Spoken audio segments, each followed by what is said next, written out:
So I'm speaking to Brady Corbet and Mona Fastvold. There you go, yeah. Brady Corbet and Mona Fastvold. Yeah. I know, I feel bad. I never like to correct people, but I suppose I should start. Yeah, everyone gets my name right and yours wrong. Yeah.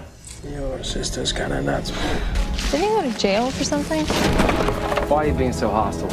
I'm very lucky to have him. I think it's the other way around. I'm gonna go take a piss. Good talk. I read the excellent director's statement that's in the press kit. I thought it was really much better than what I read elsewhere. Thank you. And it was really it gave you a complete idea of where you were going with this. But I wanted you to expound a little bit on the idea of the unconscious and how it can manifest itself and take hold of a character set like you guys have. Years ago when I this is just to a place to bounce off from, basically. But years ago, when I made Protect You and Me, it originally opened with a note of intent before the film started, because the short film was supposed to be the first of a series of 3. The other 2 were never completed, so I decided to give the film a little more context. I might start with a note of intent. We didn't end up doing it, but that note of intent said something along the lines of, and we asked to what extent are we all shaped by experiences that we're not even conscious of, and if we're not conscious of these experiences, how can we protect ourselves from them? And that short film was called Protect You and Me. So. And that's something we talked a lot about when we started writing together. This is a theme that seems to have interested both of us for different reasons for a long time, and so. But anyway, I'll let you speak to it a little bit more. I just thought it was an interesting place to open up the discussion. Absolutely, yeah. No, that really sort of. The interesting thing I think about exploring this theme and these 4 characters are that they all have such different interpretations of what the truth is, and what the story really is, and what kind of memories they have of their past, and in a way there is really no truth. There is really no kind of. Or there's no absolute truth, or there's truth. 4 truths. Yeah, or and that's something that really always kind of exists within a family. I think, and I thought that was really that was an exciting topic to explore. The film really tries to do its best to be true to all 4 characters in a way, that they're all deeply flawed, and yet can sometimes surprise you with their grace and warmth in certain moments, and so it's like everyone in the film has a valid point, and so even I think that for me, because the film doesn't necessarily rely on very simplistic twists and turns, I think that the biggest twist in the film, if you will, is that the film reveals Stephanie's character to be quite. Have been. Do you mind if I pan to show Stephanie? Okay, I'm just going to pan right there. There's Stephanie on her. Stephanie Ellis. Hi. Hi. Yeah. Sorry for the intrusion. I'll shift back here. There you go.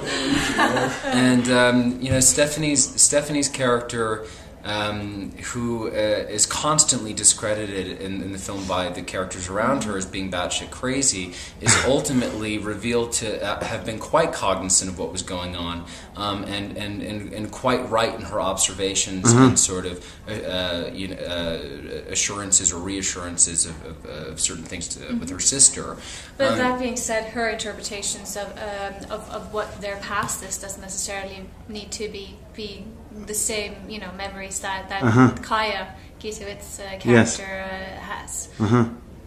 There's actually really, as you were saying, I was thinking of there's a key scene where Stephanie's character is kind of assessing, or like almost a stadium view seating position from this house. I thought that was a really interesting choice, and it goes into my next question.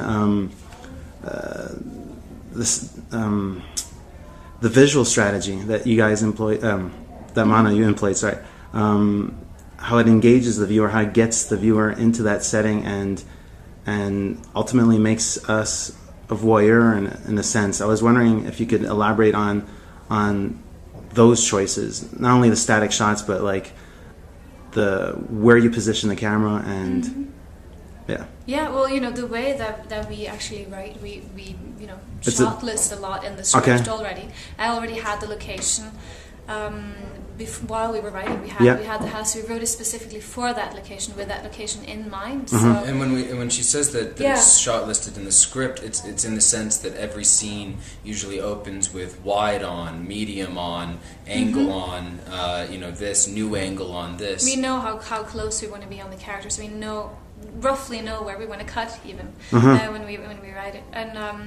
And I thought it was exciting to oscillate between something very formal, quite neutral, and how we were going to shoot it. Very objective frame. Yeah, and then to go into something that is, I don't want to say, but in a way manipulative, something that promises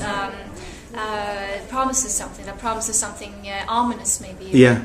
Which we have in the long handheld segments and in some of the Steadicam shots, where you're expecting Something rough is to come. Yeah, something rough is to come, and But I think that the thing about the movie is that the only way that this story could function is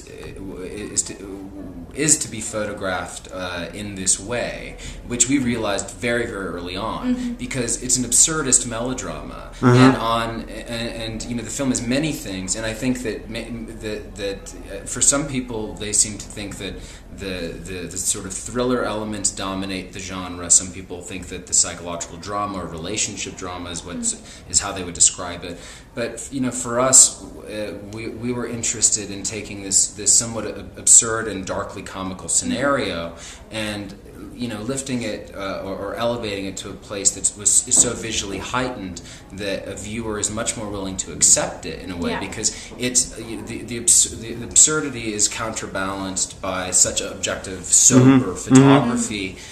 We're constantly talking about balance, trying to find balance within the characters, trying to make sure that everyone has a fair shot in a way. yeah, that's really important to us to sort of, if you start out as a bastard, you kind of have a redeeming moment, and the other way And around. vice versa. And what you don't share. What exactly did Chris say about her father?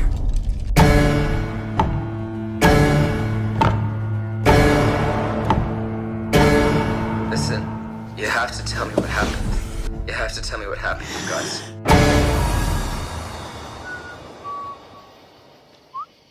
Actually, talk about your character, Ira. Is the character who perhaps exerts? He doesn't exert violence like the lead male character of the film, but nonetheless, he's perhaps the most destructive of them all. Right. That was my interpretation. That's of it. interesting. Yeah. How did you flesh out that character on paper?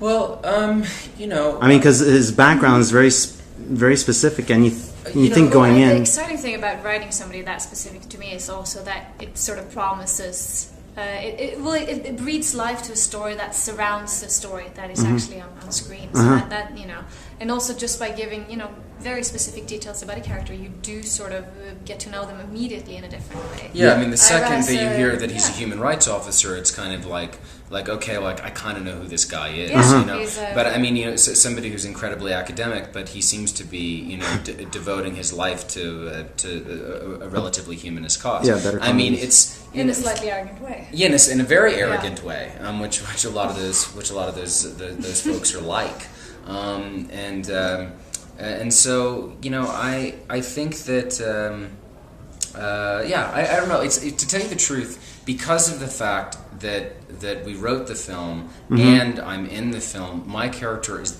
the most difficult one for me to speak to, because I'm a little too close to it. I have the objectivity about everything else in a way. But for me, when we were writing, every character was a device, and we just trusted all of the performers to make them appear to be more than that. But they are very much a device, the characters. I'll end with one last question. Thank you very much for your time, guys. You're actually collaborating again. Yeah. Really excited to have heard the news. I think it was 2-3 months ago. Really awesome cast. Explain how you guys switched positions in a way, like... Well, in the same way that Mona had lived with this story for many years and had been trying to crack the code on how to tell it, I had been living with the story of the next film we're making that I'm directing, and was becoming quite discouraged and put it away in a drawer until Mona really had forced me to pick it up again and finish it together. I mean, it's so validating when you have one other person in the room saying, you know what, no, this is actually good. This functions. You know, like you've been psyching yourself out, which is an easy thing to do at the beginning of your career. You know, I think that as of right now, we plan to work together. You know, I think we'll always work together in one capacity or another. You know, we won't write everything together, but these first few, when we're this vulnerable, it's important to have a creative partner in something. And it's a similar relationship that I had with Antonio when we were making Simon Killer, and you know, it's just it's the safest way to do brave things, I guess. So you came in there and you just breathed a new life into... breathed life into a period. I mean, the thing is that what the script was accidentally at that point in time was incredibly compelling, but a little didactic.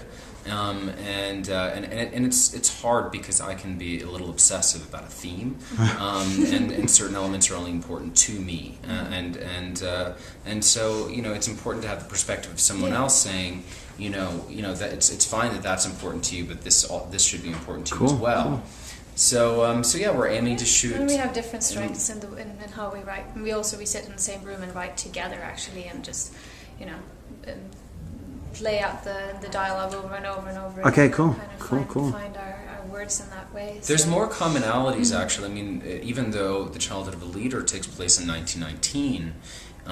It also primarily takes place in one location. I mean, 70% of it anyway, and then the 30% that's not that is where we will both be more ambitious than we've ever been before. Cool. I mean, there's some tough stuff. And both the male and the female characters, although in a much more adult and different way, they do speak. Tim and Julia. Yeah, they do speak to the characters in the Sleepwalker. It's so nice too. Yeah.